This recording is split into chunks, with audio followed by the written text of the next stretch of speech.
Hello student, आज हम photochemistry में ऑर्गेनिक फोटोकेमिस्ट्री में नॉरिस टाइप 1 रिएक्शन को जो पिछले लेक्चर में हमने डिस्कस किया था उसको आज हम आगे बढ़ाएंगे।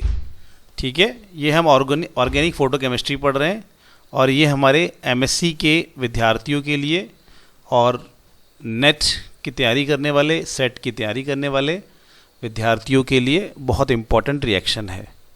तो नॉरिस टाइप 1 रिएक्शन क्या है बच्चों? नॉरिस टाइप 1 रिएक्शन कोई भी कार्बोनाइल कंपाउंड, खासकर कीटोन एल्डिहाइड, जब लाइट की प्रेजेंस होती है तब दर्शाते हैं। ठीक है, तो नॉरिस टाइप 1 रिएक्शन मैं बहुत डिटेल में इससे पहले डिस्कस कर चुका हूँ। तो अभी हम समझते हैं कि कोई भी हमारा क्या है, कोई भी हमारा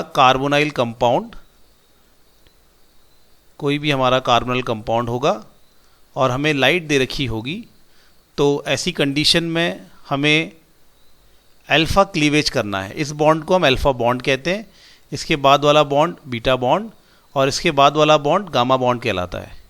एक्चुअली नॉरिस टाइप 1 रिएक्शन के साथ नॉरिस टाइप 2 रिएक्शन भी संभव है और ज़्यादातर केस में नॉरिस टाइप 2 रिएक्शन ही होती है। फ़िलहाल के लिए हम नॉरिस टाइप 1 रिएक्शन को डिस्कस कर रहे हैं, इसीलिए नॉरिस टाइप 1 रिएक्शन में क्या क्या होता है हमारा फोकस उसमें होना चाहिए।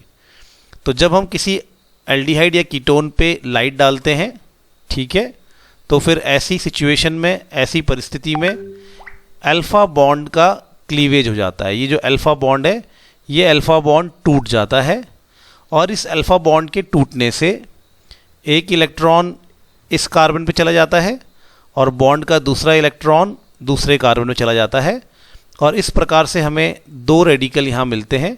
एक रेडिकल हमें इस प्रकार का मिलेगा और दूसरा रेडिकल हमें इस प्रकार का मिलेगा। इन रेडिकल्स को हम कहते हैं, ये वाला रेडिकल कहलाता है एसाइल रेडिकल। क्या कहलाता है? इसको एसाइल रेडिकल कहते हैं और इस वाले रेडिकल को अल्काइल रेडिकल कहते हैं। ठीक है, तो नॉरिस टाइप 1 रिएक्शन में हम क्या बात करते हैं कि हमारे पास इसमें हमारा एक एल्डिहाइड या कीटोन लाइट की प्रेजेंस में क्या शो करता है, याद रखना। नॉरिस टाइप 1 रिएक्शन में हमारे पास एल्डिहाइड या कीटोन होते हैं जो लाइट की प्रेजेंस में, किसकी प्रेजेंस में? लाइट की प्रेजेंस में एल्डिहाइड या कीटोन लाइट की प्रेजेंस में क्या करते हैं? अल्फ़ा बॉन्ड का क्लीवेज शो करते हैं। अल्फ़ा बॉन्ड वहाँ पर ब्रेक होता है, अल्फ़ा बॉन्ड क्लीवेज शो करते हैं। ठीक है, अल्फ़ा बॉन्ड का क्लीवेज क्या करेंगे? दर्शाएंगे और यहाँ पर हमें दो रेडिकल मिलेंगे। एक रेडिकल हमें यहाँ पर, इसको हम एसाइल रेडिकल कहते हैं, एसाइल रेडिकल मिलेगा और फिर दूसरा रेडिकल हमें क्या मिलेगा? इस रेडिकल को हम अल्काइल रेडिकल कहते हैं, तो दूसरा रेडिकल हमें अल्काइल रेडिकल मिलेगा। ठीक है, और ये रेडिकल फिर आगे प्रोडक्ट बनाते हैं। इसी रिएक्शन को हम नॉरिस टाइप 1 रिएक्शन कहते हैं। इसी अभिक्रिया को हम नॉरिस टाइप 1 रिएक्शन कहते हैं। अब ये जो रिएक्शन होती है ये लाइट की प्रेजेंस में होती है। ठीक है, ये तो साधारण सी बात है, ये तो हम जानते ही हैं। लेकिन इस लाइट के साथ सॉल्यूशन भी हो सकता है कभी कभी दिया हुआ, और कभी कभी इस लाइट के साथ हमें गैस लिखा हुआ दिखता है। यदि सॉल्यूशन दिया रहेगा तो किस प्रकार से रिएक्शन होगी, ये पिछली क्लास में डिस्कस कर चुके हैं। आज बताएंगे कि अगर गैस होगा तो किस प्रकार से रिएक्शन होगी। ठीक है, तो हम लेते हैं एक हमारे पास एक एल्डिहाइड है, यहाँ पे R मान लेते हैं। एल्डिहाइड कीटोन है हमारे पास, कुछ भी हो सकता है, और लाइट की प्रेजेंस में होगी। ठीक है, और ये गैस फेज में रिएक्शन होगी। तो क्या होता है इसमें? जब भी लाइट, अब इस रिएक्शन में होगा क्या? जब ये रिएक्शन शुरू होगी, यहाँ पे क्वेश्चन मार्क बनाते हैं, आखिर इस रिएक्शन में क्या होगा इसको समझते हैं। तो इसमें हम स्टेप बाय स्टेप समझते हैं। तो ये नॉरिस टाइप 1 रिएक्शन है। कैसे? क्योंकि हमारे पास लाइट है और हमारे पास एक कीटोन है, तो हम ये समझेंगे कि ये नॉरिस टाइप 1 रिएक्शन होनी है। ठीक है, तो नॉरिस टाइप 1 रिएक्शन में सबसे पहले स्टेप में क्या होता है इसको समझते हैं। सबसे जो पहला स्टेप होता है स्टेप 1 में हमारे पास अल्फ़ा बॉन्ड का क्लीवेज होगा, ठीक है, अल्फा बॉन्ड टूट जाएगा, अल्फा बॉन्ड का क्लीवेज होगा। इसको आप गांठ बांध लीजिए अच्छे से। तो सबसे पहले स्टेप में हमें क्या करना है, अल्फा बॉन्ड को तोड़ देना है। अल्फा बॉन्ड यानी कि CO से लगा हुआ ये वाला बॉन्ड, इस बॉन्ड को हम अल्फा बॉन्ड कहते हैं।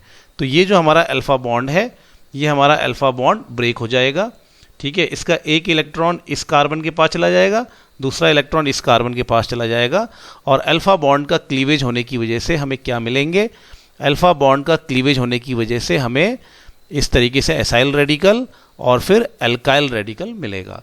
ये हमारा पहला स्टेप हो गया। अब हमारा दूसरा स्टेप क्या होता है, इसको हम यहाँ साइड में समझ लेते हैं। अब स्टेप टू में क्या होता है, स्टेप टू में अगर हमारा ये स्टेप टू में क्या होगा, अगर हमारे पास, याद रखना, स्टेप टू में यदि गैस फेज दे रखी है, यदि क्या दे रखी है, हमें गैस फेज दी है, ठीक है, यदि गैस फेज दी है तब हमें ये काम करना है। अगर हमारे पास गैस फेज है तो स्टेप टू में क्या होता है, गैस फेज है तो स्टेप टू में हमें CO को हटा देना है, इस CO को निकाल देंगे, ठीक है। कैसे निकालेंगे, एक इलेक्ट्रॉन इस कार्बन के पास, एक इलेक्ट्रॉन इस CO के पास चला जाएगा, और हमारा जो है, हम इसको चलो येलो से दिखाते हैं, ज़्यादा अच्छा लगेगा। तो एक इलेक्ट्रॉन हमारा इस R के पास चला जाएगा, एक इलेक्ट्रॉन इस C के पास चला जाएगा, तो हमें यहाँ पे R डॉट मिलेगा और CO डॉट मिल जाएगा, ठीक है। तो ये बन जाएगा हमारे पास। अब स्टेप 3 देखते हैं, स्टेप 3 में क्या होता है। स्टेप 3 में ये जो R डॉट है, R डॉट में यदि क्या हो, अल्फा H हो, अल्फा हाइड्रोजन हो, तो हमें क्या करना है, तो हमें यहाँ इस हाइड्रोजन का क्या करना है, अल्फा हाइड्रोजन का एब्स्ट्रैक्शन करना है, इसको निकालना है, ठीक है। मान लेते हैं कि इस वाले R में या इस वाले R में, किसी भी R में हमें क्या दे रखा है, एक अल्फा हाइड्रोजन दिया है।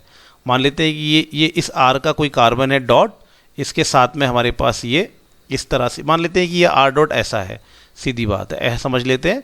मान लेते हैं कि R डॉट हमारा इस प्रकार का है। अगर इस प्रकार का होगा, ये वाला R डॉट इस प्रकार का अगर होगा, तो यहाँ पे हमें रेडिकल के साथ जो कार्बन जुड़ा होता है उसको अल्फा कार्बन कहते हैं, और उसके साथ जो हाइड्रोजन जुड़ा होता है उसको अल्फा हाइड्रोजन कहते हैं। तो ऐसी कंडीशन में क्या करना है, ऐसी कंडीशन में अगर ये R डॉट इस प्रकार का है जिसमें कि अल्फा हाइड्रोजन है, तो आपने यहाँ पर होमोलिटिक क्लेवेज करना है, एक इलेक्ट्रॉन इस H डॉट को दे देना है और एक इलेक्ट्रॉन इस C के पास छोड़ देना है, ठीक है, ठीक है। तो ऐसा करेंगे हम लोग, तो ये ऐसा करेंगे हम लोग, ये वाला हाइड्रोजन हमारा H डॉट के रूप में अलग हो गया, अल्फा हाइड्रोजन। और आप बताइए क्या बनेगा, ये देखो ये H है हमारा, फिर यहाँ पे सिंगल बॉन्ड C, फिर हमारे पास H है, और ये दोनों C के बीच में क्या आ जाएगा, ये डबल बॉन्ड आ जाएगा, और ये बन जाएगा हमारा CH2, और ये H डॉट किसी दूसरे रेडिकल के साथ मिल जाएगा। तो यहाँ पे हमें क्या मिल जाएगा, एल्किन मिल जाएगा, ठीक है। तो हमारे पास क्या होता है कि जब हम किसी कीटोन को या किसी एल्डिहाइड को लाइट की प्रेजेंस में गैस फेज में जब हम ट्रीट करते हैं, तो हमें क्या करना है, सबसे पहले स्टेप में अल्फा क्लीवेज करना है, फिर दूसरे स्टेप में CO को भी हटा देना है, गैस फेज है तो CO हट जाएगा और ये R डॉट बन जाएगा।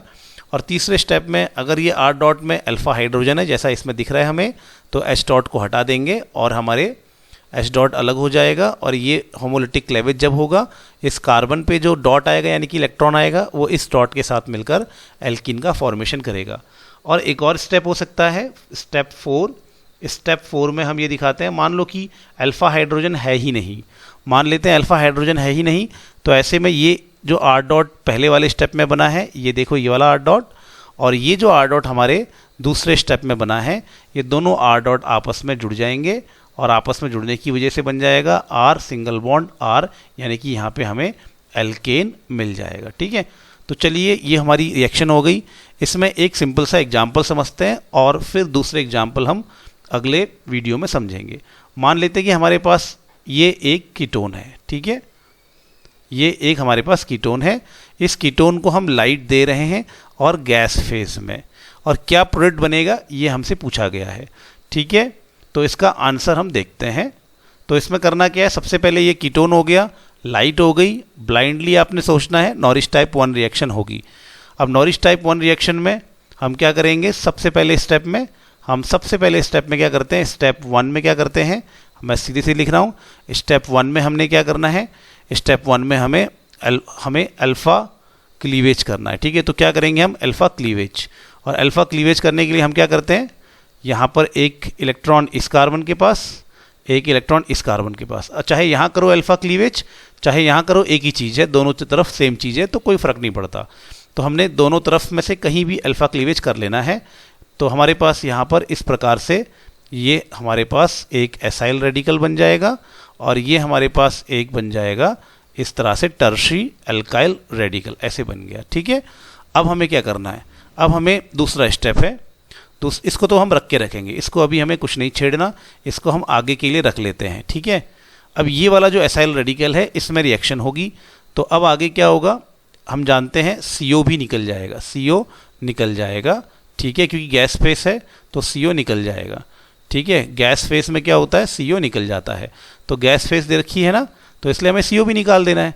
तो एक इलेक्ट्रॉन इधर होमोलिटिक क्लेवेज हो जाएगा, यहाँ पे होमोलिटिक क्लेवेज होगा, एक इलेक्ट्रॉन इस वाले कार्बन के पास चला गया, और ये एक बॉन्ड टूट के एक इलेक्ट्रॉन इस CO के C के पास चला जाएगा। तो इस प्रकार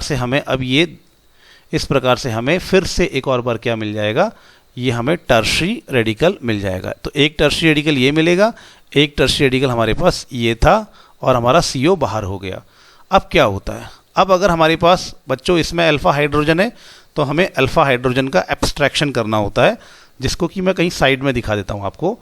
तो ये हमारे पास है, इसमें मैं थोड़ा सा इसमें अल्फ़ा हाइड्रोजन है कि नहीं ये देख लो, कैसे मालूम चलेगा। ये देखो, ये कार्बन है, ठीक है, ये कार्बन है, इसमें रेडिकल है, इसके साथ जुड़ा हुआ कार्बन क्या होता है, अल्फ़ा कार्बन होता है। ये CH3 ग्रुप है, तो इसमें 3 हाइड्रोजन होंगे ना, तो मैंने एक ही दिखा रखा है, इसको कहते हैं अल्फ़ा हाइड्रोजन। ठीक है, तो यहाँ पर क्या होगा, अल्फ़ा हाइड्रोजन है, इसका मतलब यहाँ पे होमोलिटिक क्लेवेज होगा, तो मैं यहाँ पे भी बना लेता हूँ, यही बना लेता हूँ इसको। ये अल्फ़ा हाइड्रोजन होगा, एक होमोलिटिक क्लेवेज होगा, एक इलेक्ट्रॉन H के पास चला जाएगा, और बॉन्ड का एक इलेक्ट्रॉन इस कार्बन के पास चला जाएगा। जो इलेक्ट्रॉन इस कार्बन के पास आएगा वो इस वाले कार्बन के साथ मिलकर क्या बनाएगा, डबल बॉन्ड बना लेगा। तो यहाँ पे इस प्रकार से ये डबल बॉन्ड आ गया, और ये 2 मिथाइल ग्रुप, ये एक मिथाइल ग्रुप ये हो गया, और एक मिथाइल ग्रुप हमारा ये हो गया, तो ये बन जाएगा। ठीक है, और ये H डॉट किसके पास जाएगा, इस वाले कार्बन के पास जाके ये इसके साथ एल्केन का फॉर्मेशन कर देगा। यानी कि इस प्रकार से हमारा ये तो हमारा, इसको तो हम हटा देते हैं, ये तो मैं आपको कल रफली समझा रहा था। तो इस प्रकार से हमारा एक प्रोडक्ट बन जाएगा। ठीक है, इसके अलावा एक और प्रोडक्ट भी तो, एक और संभावना भी तो है। कौन सी संभावना है, कि हो सकता है कि ये आपस में कंबाइन हो जाए। तो अगर ये आपस में कंबाइन हो जाएंगे तो इस प्रकार से भी हमारा क्या बन सकता है, एल्केन बन सकता है। तो एल्केन बन जाएगा, एक एल्केन ये बन जाएगा, और ये एक एल्कीन बन जाएगा। तो इस नॉरिश टाइप, इस सब्सटेंस का जब नॉरिश टाइप 1 करेंगे तो हमारे पास इस तरह से 3 प्रोडक्ट मिलने की संभावना होगी। तो उम्मीद है कि आपको ये रिएक्शन समझ में आई होगी। हम इसके और दूसरे क्वेश्चंस जो हमारे कॉम्पिटिटिव क्वेश्चंस होते हैं वो हम अगली वीडियो में डिस्कस करेंगे। तब तक के लिए धन्यवाद, अपना ध्यान रखिएगा।